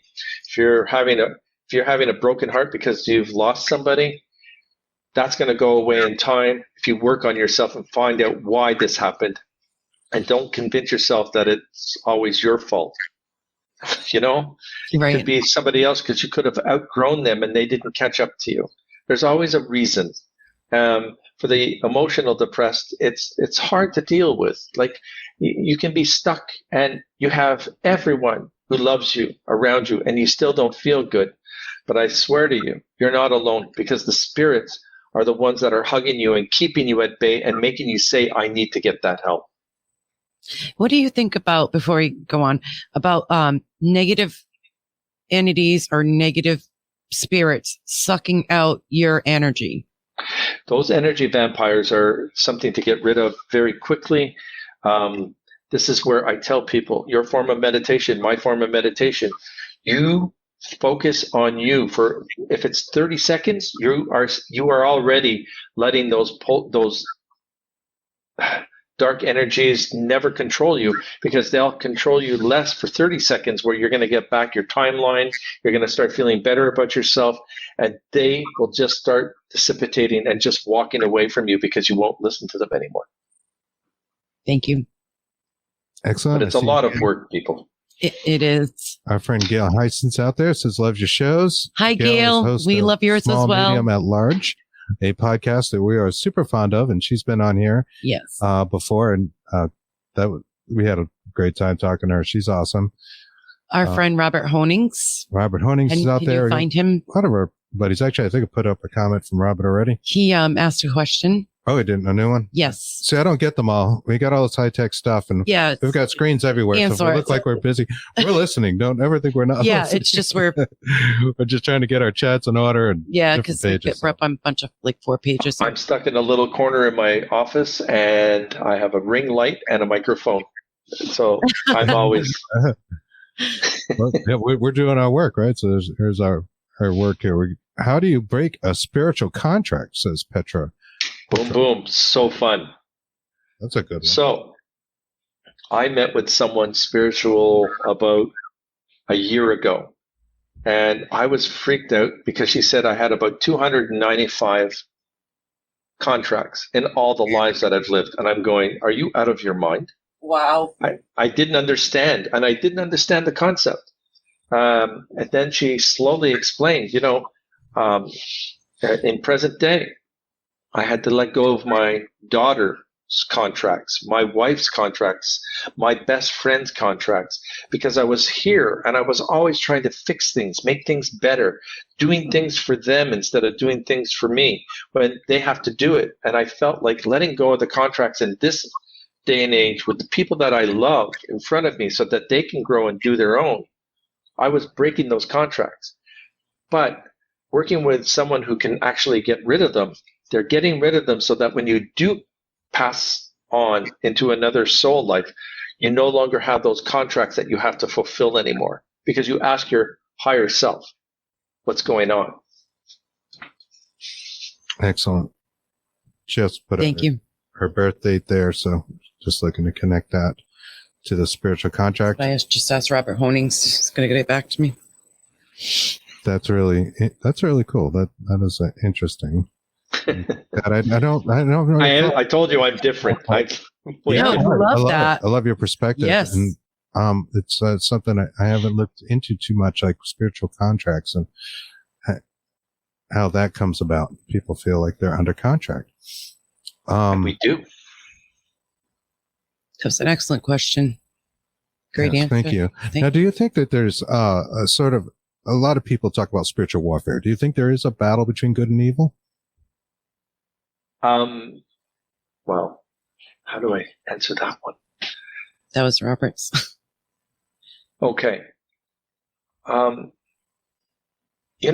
we went to school, we were drawn to different sects, not sects, like the brown nosers, the geeks, the troublemakers, the brainers, the cliques. Medium. Yeah. All the cliques. Thank you. The spiritual world works in the cliques as well. And if you notice that you have darker energy around you, you're either going to be curious and you're going to get involved with it, and then you're shit out of luck for a long time, or you're going to go towards the white, where they're going to give you the information. And you just have to have the courage to work with the dark and just say, hey, I'll take whatever you're selling me, but that's all I'm going to do. I don't need you in my life. But if you want to give me information, give it to me. Because I found that the dark can give you very quick answers, that you don't have to wait for the lighter energy to look up your file, tell you what's going on. Okay, yeah, you shouldn't be with George. George is not good for you. And the dark energy will just say, George is an asshole. Just stay away from him. Then you just have to figure it out. You'll feel it. You can feel the energy every minute. I'm actually cold on my right side right now. Whenever I do these podcasts, I get such cold energy, and I'm very warm on the left. Huh. Why is it with the cold? The cold energy is because they are not giving off an energy per se. They're giving off an energy of cold to identify challenged or negative energy. When you're cold, you don't like it. So that's somehow the spirit world connected to that, and we don't like cold. I'd rather be warm than cold. So then I would look at the warm and just saying, wow, I can feel that, but holy shit, I feel this cold. I got to get out of that area. That's not what I like anymore. So it's always giving us messages, even in energy. So that's how I see it. That's interesting. I like that. All right. I think I did find Robert's question that Kristen was pointed out, and I'll bring that up. Robert Honings asks, what are your thoughts about the spiritual awakening we are experiencing now, the so-called ascension or evolution of humanity? There is a spiritual war going on of good versus evil. What does spirit have to say in these regards? And ascension is a word that gets tossed around. And he put his birthday up as well. I didn't see the birthday, but because it's a question, so we don't really, Okay, so here's and awakenings, and do you think there is a big, like a spiritual movement going on at present? There is a shift of energy, and we've been taken advantage of on the negative side because of the situation that we've been in for the last 2 years almost, and we've seen it in the United States and across the world about good versus evil, even when you're alive, and how we see things differently. The spirit world is doing the same thing to us, where the darker energy is trying to control the light energy or push it away. And they're bulldozing us all the times. And what I'm saying to people is, you can look at dark energy and it can stay there. You put your hands away and just say, I don't need you. My hands will go on fire. If you have the confidence to tell the dark energy to go F itself, it goes, because it knows that you're not going to play around or you're going to fight it. Dark energy just loves taking you over. Mm-hmm. The light energy will be there, and it will be saying, hey, read this, do this. We're giving you messages with numbers.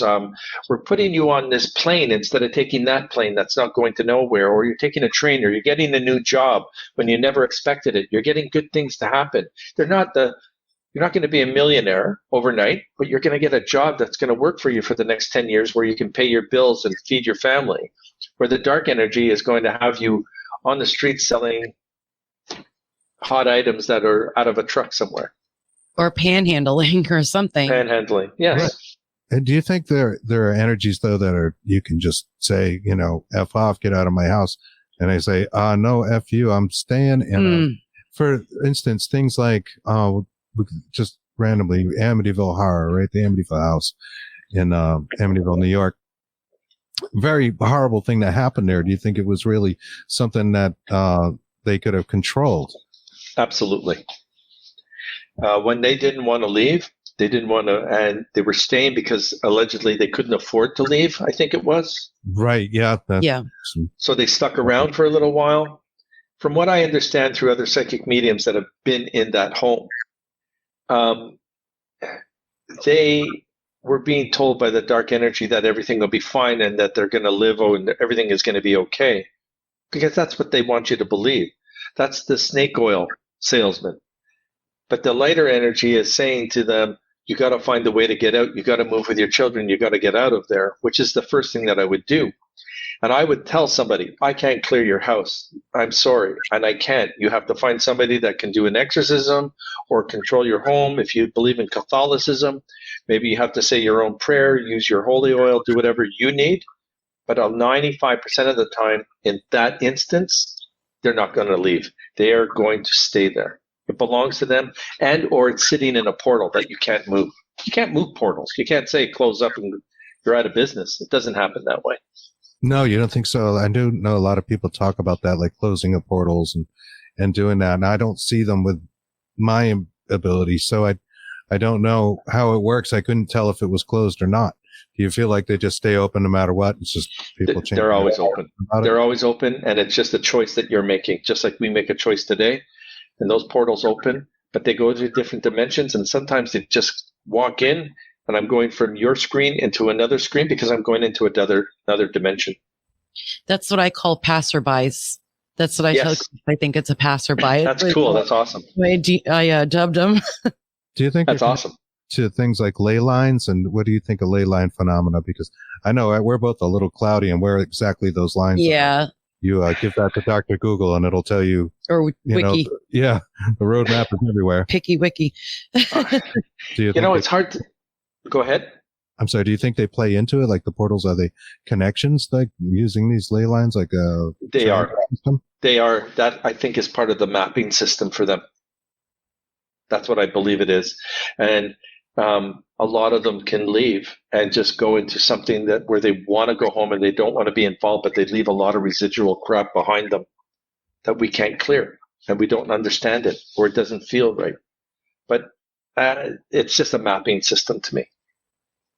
I'm not totally well versed on it, but I've always felt it to be a mapping system. It seems like that from people we talk to. That's the way they get around on that side, and using these portals as doorways to walk into people's homes, and then you have other things like geomagnetic energy that seem to seemingly play a role. Mm-hmm. Totally. On Knock Knock Ghost. Well, first, how did you get involved with Knock Knock Ghost? How did that come about? So that came around with my wife, who's a professional stand-up comedian, which I love. I like promoting her because she's insane and it's crazy. And she met Richard Ryder, who is the co-host of Knock Knock Ghost, because he was looking for a genuine psychic to go and do a show with him and investigate a lot of haunted places. And Richard is very big in the comedy scene in Canada. He's part of the LGBTQ community. And he was very big on it, and he's been on Just for Laughs and a whole bunch of other comedy specials. So when I was introduced to him, that's when I met the producer of the show, the owners of the series. This is what we're doing. This is the concept. And I thought, I need to start making a name for myself. I really did, because I was sitting behind the scenes. And that's where it turned into what it is today. And now the show still has an amazing following. I mean, they're great on Amazon Prime. I mean, they're getting a lot of connections here, so it's fun to watch. And people like the show because I'm empathic to a point where I'm letting the souls go. I don't want them to stick around. I want them to go home. So that's how that started. It was a comedy show. Wow! And what's your wife's name again? Jill Knight, and it's Nighttime Comedy. KNIGHT comedy. And it's all one word. Take a look at her. She's insane. That's wonderful. I'm glad you get to promote your wife. Definitely. Thank you. As well. You're welcome. I loved it though on Knock Knock Ghosts because you guys break it up and it's fun. It's not dry. It's not a dry. You have to. If anybody, you really need to watch this. And you do seem to be the character that doesn't take any guff. Like you're quite serious about what you're doing. My job. Your job. Yep. Exactly. Because it was a job, and they wanted information and to investigate. And the greatest thing about that show that we did for a couple of years was I knew nothing about the places that we were going to. No history. They didn't let me know anything until we arrived. Wow. So the dry walkthrough, that kind of information, it was just like, whoa, this is kind of crazy what we're going into, which seemed a lot of forts, a lot of prisons. Oh, yeah. and a haunted B&B. And do you think that it's really mostly residual energy, or do you find that maybe just because tragic things happen in certain locations, trauma, it attracts active energy? Trauma does attract energy because you're sitting there with trauma. You're sitting there where people were hung for no reason, or frozen to death, or beaten, or shot, or there were so many horrible things that happened in the turn of the century and during the Civil War and the wars and all of that people were still going through the loops of going through it over and over and over again. What you try and do is break them from that loop, offer them something. I'm watching them go through this over and over again. Like a cycle? It's a cycle. Yeah, so the loop is a cycle. So they'll do it over and over and over again. And it's not entertaining to them. They're sad and they're frightened. And they're going through it every day. And I just want to stop it and just say, go home. Can you? All the time. Excellent. I have the utmost confidence in what I do. And people have just said that they've gone. And they're not bad ghosts. They were just abused, just like we are on theirs. And they just don't know which way to turn. They can't see a light. They don't know why they're dead. There's so many variables in this. So you're talking about residual, and the residual you were just talking about was a cycle, like a cycle. Mm-hmm. That's the way you see it, right? And you watch it. It's like watching a movie. It's ridiculous. How do you help? How do you break that cycle and get them to go and make them feel comfortable? Okay. Depending on what you see and feel. Yes. Okay. So. Can I give a quick example? Sure. Absolutely. My goodness, yes. Okay, I'm a cyclist, so I ride my bike quite a bit, my little fancy bike.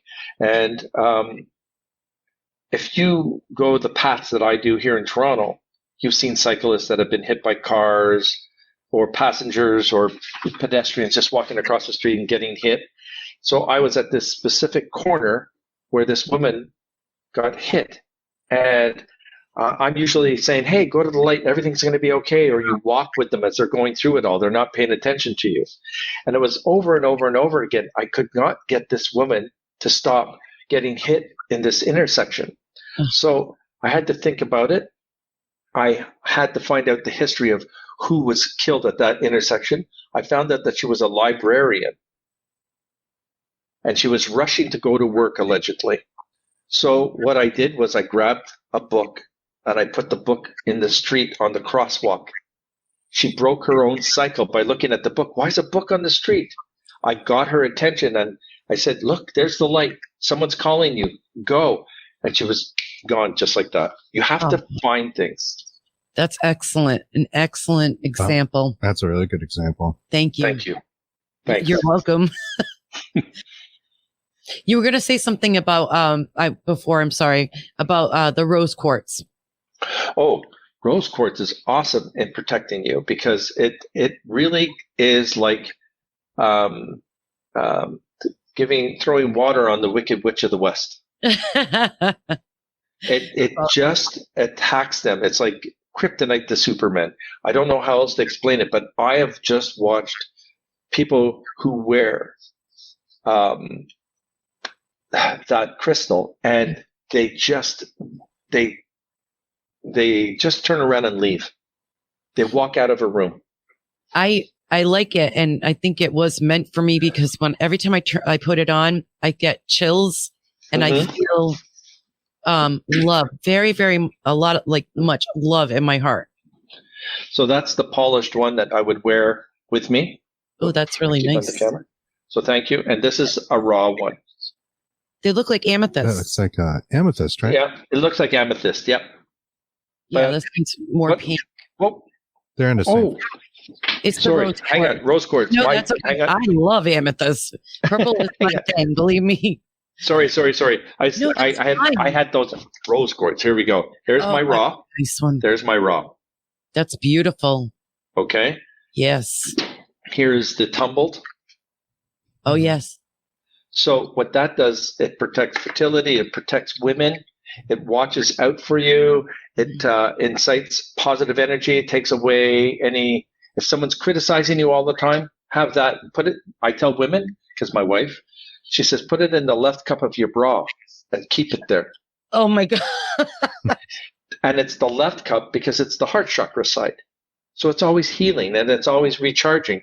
And then just don't lose it down one of the air vents when you take your bra off. That's all I'm saying. Right. No, I'm laughing because our friend Anne-Marie Young was just talking. We had a long road trip, obviously. We were talking about that. She says she does stuff like that. She keeps some crystals in her bra. And she keeps a lot of things on the left side of her bra. So there you go. There you go. Yeah. So I said way too much. I'm sorry. Our own show and tell as well. We've got some dark quartz there and amethyst and actually geodes. Beautiful. I'm pretty sure I got it. But I keep everything.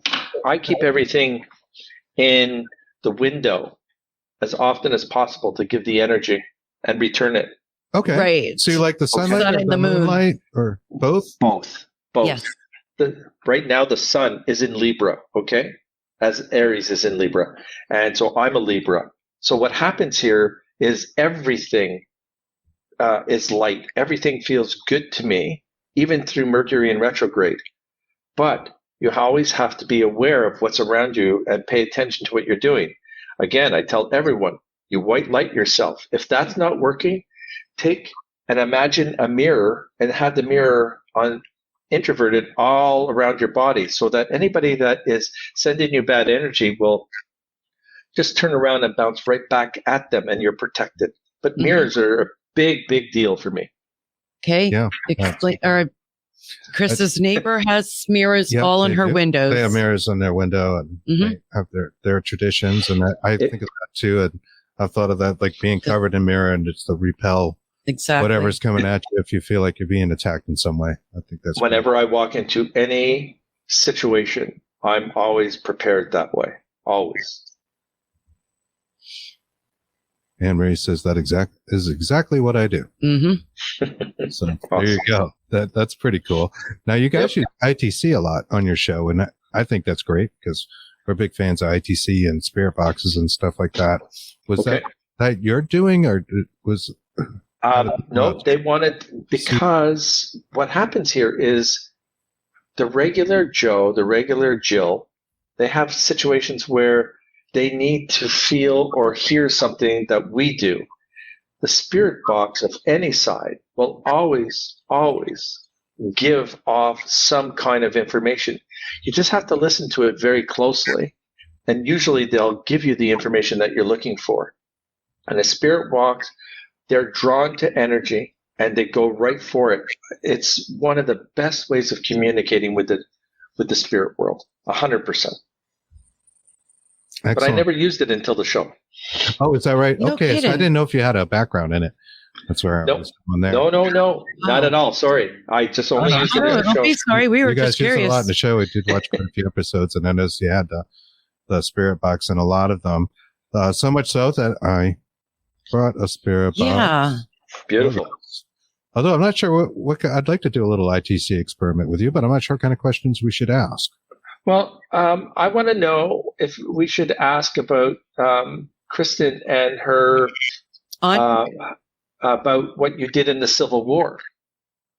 What that is very weird. Right. I like that. That is synchronicity right there. We were talking about that earlier in the Civil War. Earlier, yes. And you were involved in the Civil War. You were a gray coat. And a man. You were a physician that was so young and a sawbones. all you did was saw bones. Yeah. And you cauterized man after man after man, boy after boy after boy. Oh boy. That's the empathic side of you. Dr. Sawbones. People who don't know, that term actually does come from the Civil War in the U.S. because that was the way to handle things. They cut off so many limbs that they were referred to as sawbones. So that's true. Okay, well, all right. We can do that, and hopefully this sounds okay. I've mic'd up. It's really loud. I've mic'd it up, so let's make it work. Sure, let's do this. So what I'm doing right now, though, which you guys didn't do, I white lighted all of us. Oh, thank you. I actually did that before the show. No lie. I believe you. I just had to add to it. Oh yeah. We appreciate that. We really do. And for our listeners out there and viewers, you can't actually see the microphone of this, but it is here. How does that sound to you, Jim? I hear enough of it because I have these amazing. It sits right in the middle of me. All right, we're scrolling AM bands, and hopefully it's not too loud on the show. The levels look okay. Okay. I'm going to take a quick picture of that. So ask the spirit box if they know who I am. Do you know? I already said yes. Who Jim is?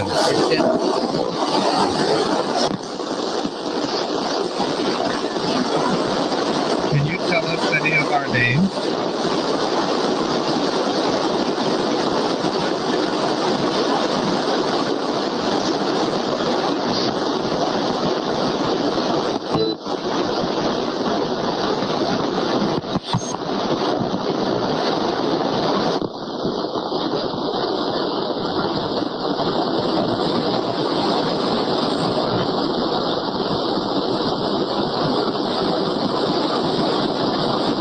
Did you know Kristen during the Civil War?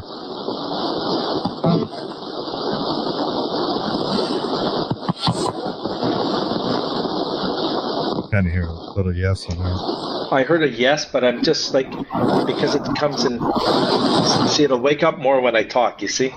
Yes, it doesn't louder. So, can you tell me if Roger's beside Kristen?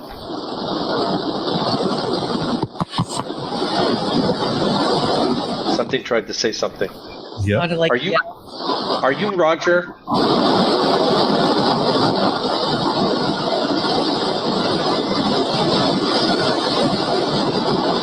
Roger, did Kristen save your life back in the day?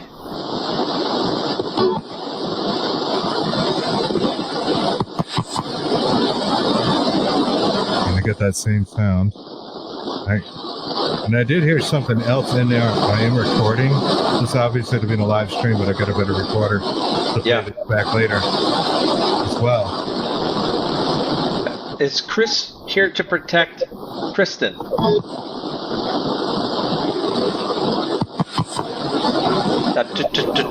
It's the same kind of sound, right? Yeah. I've heard a couple of things that sound like whispers. What do I do for a living?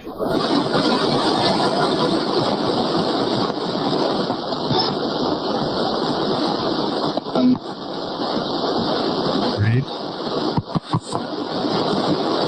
Are you here to help us?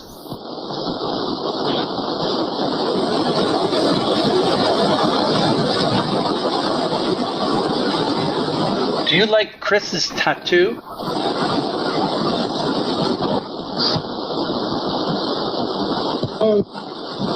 No. No. It sounded like a woman's voice, too. Yep. Would it be better if his tattoo was somewhere else?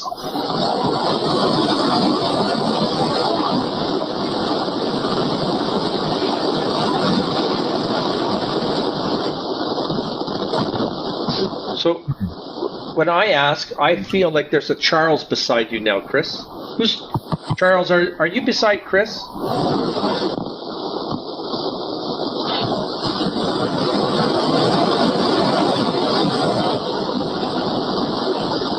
just going to show this to the camera. Yep. So you see it running. It's a shack hack. Charles. We've actually gotten that name. Oh, there it was. Did you hear it? Yeah, I didn't hear what it said. You were talking. Yep, I was saying Charles. So I wonder who Charles is. Yeah. Charles, did you protect Chris back in the 18th century when he almost drowned?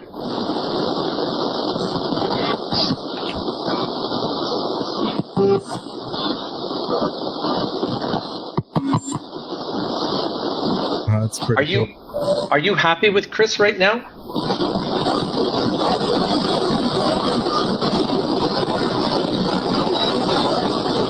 Weird.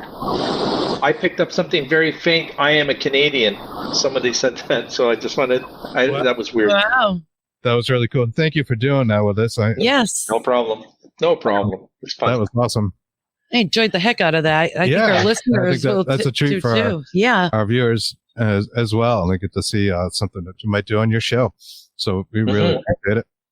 And I did hear some stuff. I'm going to play that back, and next week I'll let you guys know. I'd like to hear. Yes, we'll send it to you. I'll send it to you. I was going to keep it short. Put we it usually on do Bigfoot get and some the Bunny. pretty legit answers, and we have gotten that name Charles. That always stuck with me because it was said funny the way it came across. With Charles. He was quite protective of you. So, and I think it was both of you doing fur trading, hunting, and you were stuck in the water, and it was the currents of the spring as you were trying to bring everything back. That's what I was picking up.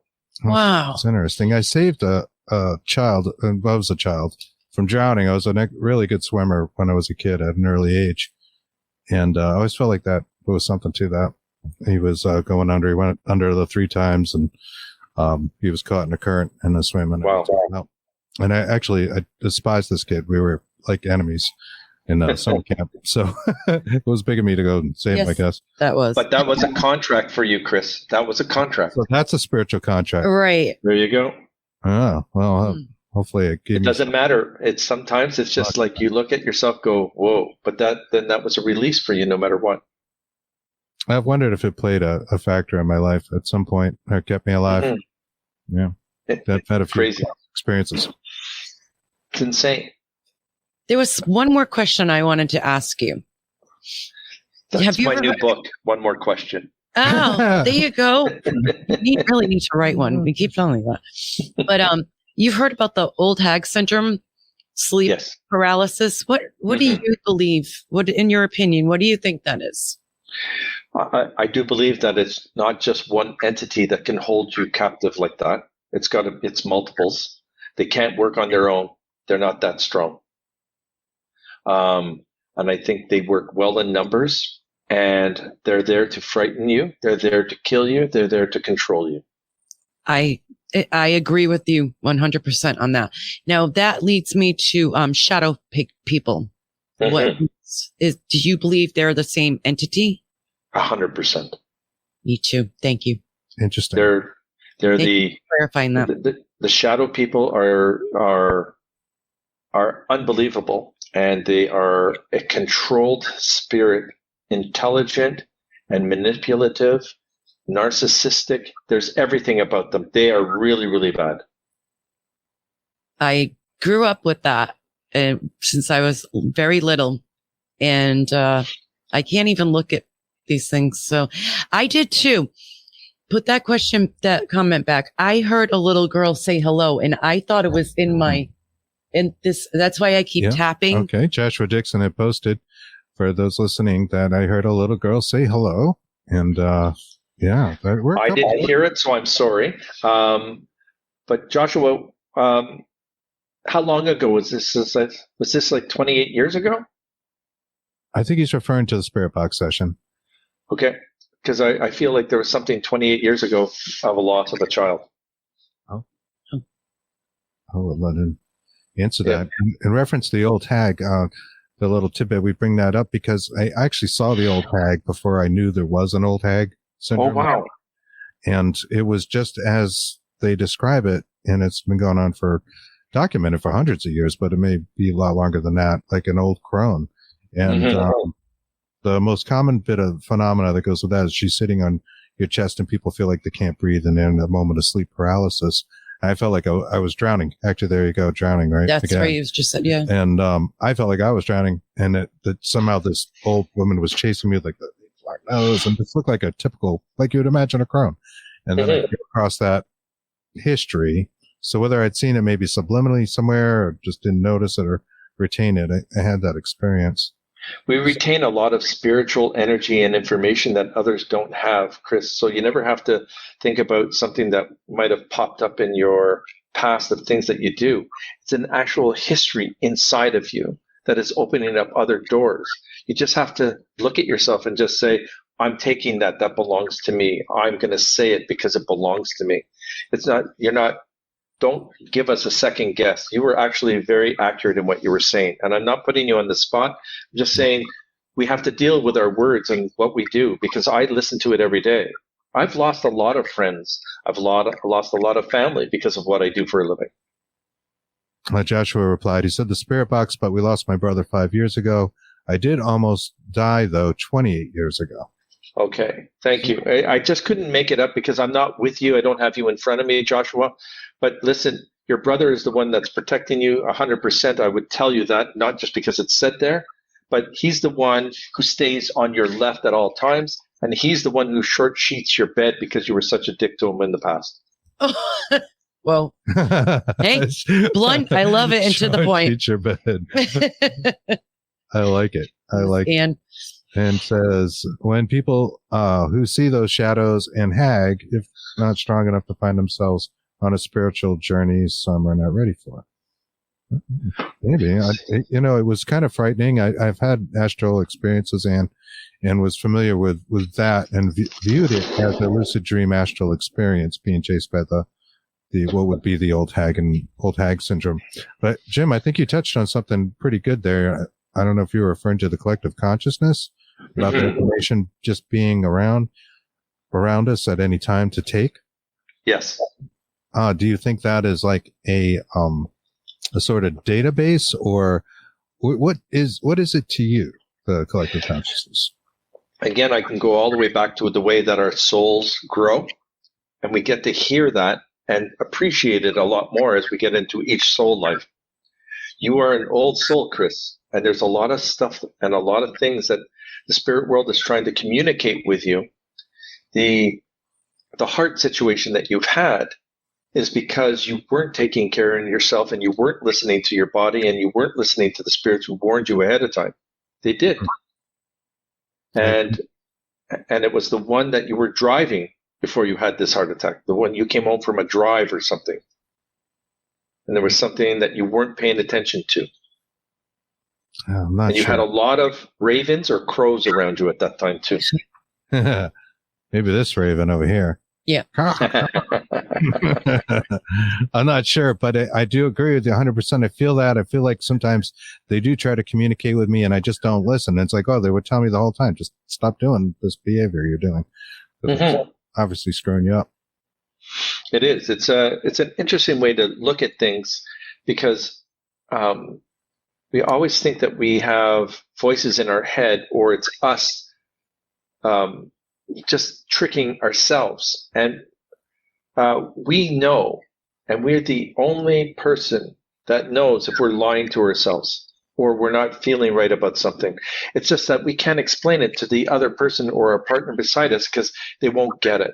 They're not at our level, or they're below our level, or they're equal and they're just jealous that we do have it. So it's you can never win.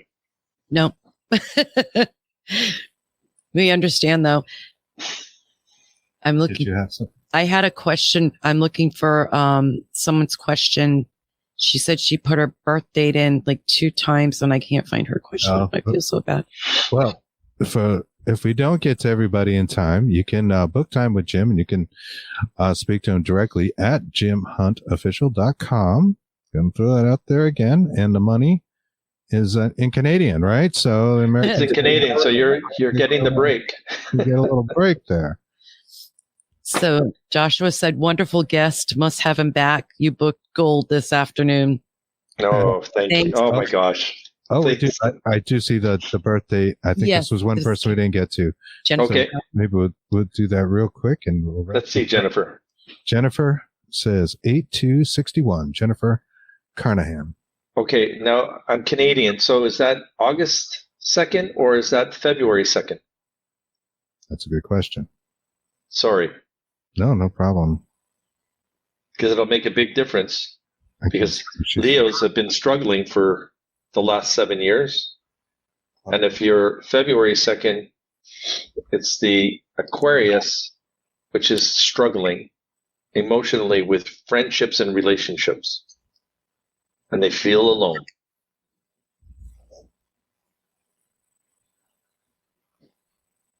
Got it. Jennifer, I'm looking for you, girl. She says August. August, okay. So that's 7 years of a waiting list. So is there, in the year 1961, you're still not looking towards retirement.